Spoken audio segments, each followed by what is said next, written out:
I descended into the depths of the dimly lit basement, a chill running down my spine as I made my way through the narrow corridor.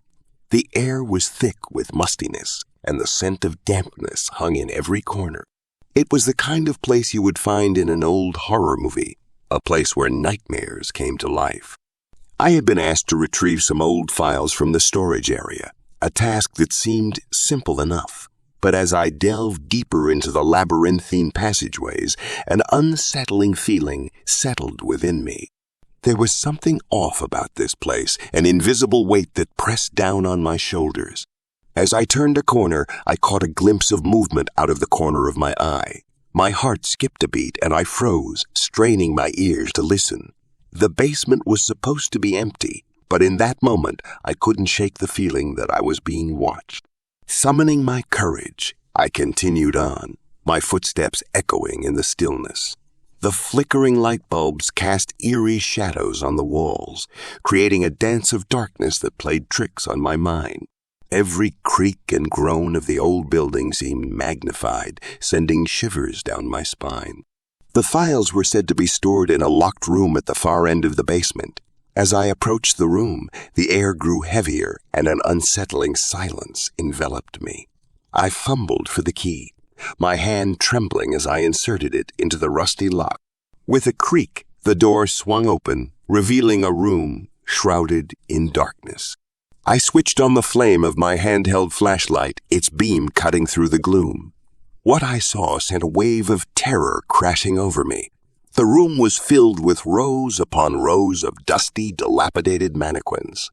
Their lifeless eyes stared back at me, their frozen poses creating an eerie semblance of a crowd.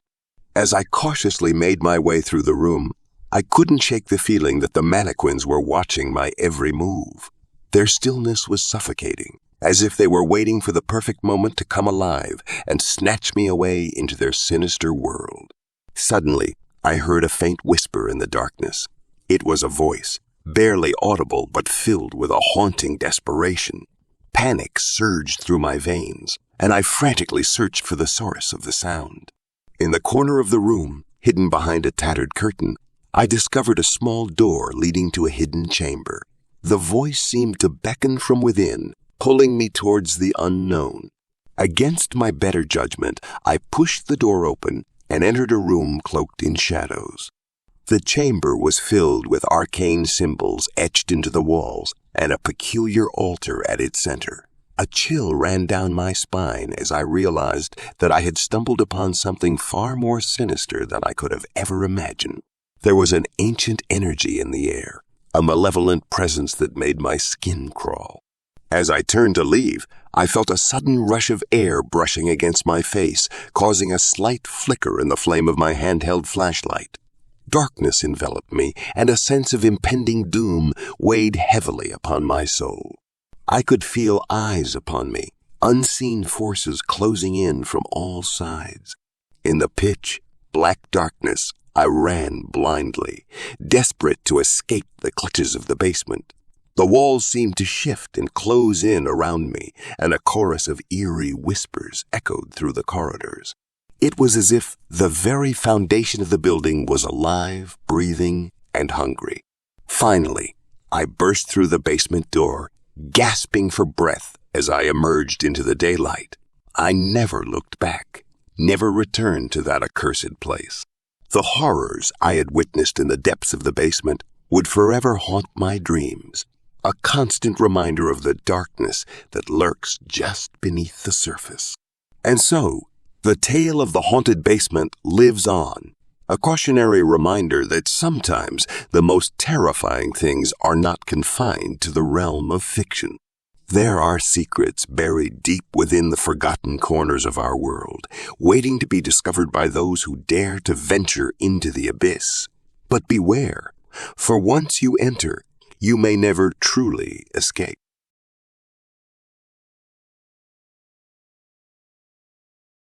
It was a hot summer night when I found myself stepping into one of the city's most popular nightclubs.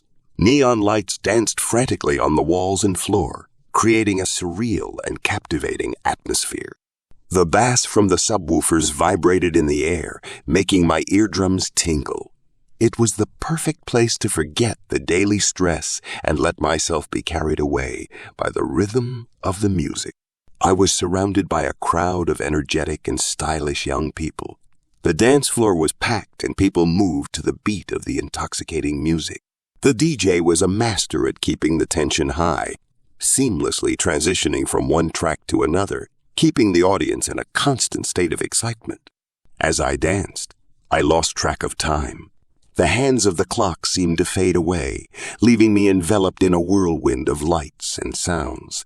It was as if the nightclub was a world of its own, a place where time stretched and problems vanished. However, amidst the reveling crowd, I noticed a girl who didn't seem to be enjoying the atmosphere like everyone else. Her gaze was lost in the void, and her face betrayed palpable unease. I approached her with a gentle smile, trying to make her feel at ease. "Are you okay?" I asked, trying to understand if she needed help. She looked at me with frightened eyes and whispered, "Something is not right in here. There's something sinister about this nightclub, something that nobody seems to notice." Her fear infected me, and I realized there was something strange in the air. I looked around more closely and noticed that many of the partygoers seemed absorbed by an eerie energy. Their laughter sounded forced, their smiles radiant like porcelain masks. I decided to investigate further, pushing through the crowd towards a less crowded area of the nightclub. There, I saw something that sent shivers down my spine. Behind the bar counter, there was a bartender who seemed completely devoid of emotions. He poured drinks with mechanical movements, his gaze fixed ahead as if possessed. I approached the bartender, trying to ask him some questions, but I received no response. It was as if his soul had been ripped away, replaced by a lifeless entity. Filled with panic, I hurried back to the dance floor, trying to find the girl I had initially spoken to, but she had vanished into thin air, as if swallowed by the darkness of the nightclub itself.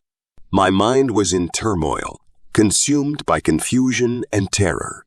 It was as if the nightclub was coming alive, devouring the souls of its patrons. I couldn't let this horror continue.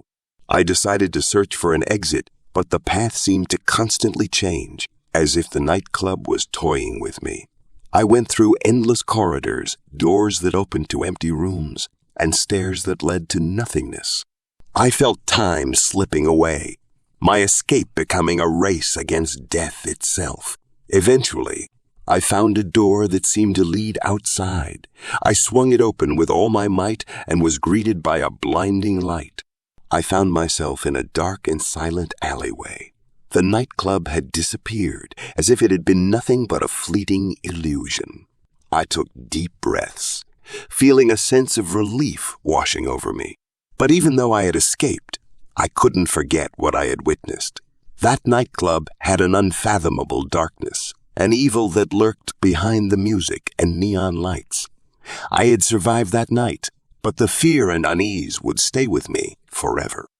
And so, the story of the cursed nightclub remained etched in my mind as a warning, a cautionary tale for those who get carried away by the allure of lights and sounds, a lesson that taught me to never take appearances for granted and to be wary of the shadows that hide amidst joy and excitement. That night, I walked out of the nightclub with a newfound awareness, but also with an invisible scar on my soul. And if I were to ever step into a nightclub again, I would always remember that darkness can hide behind the brightest smiles, and that fear can take shape in the most unexpected places.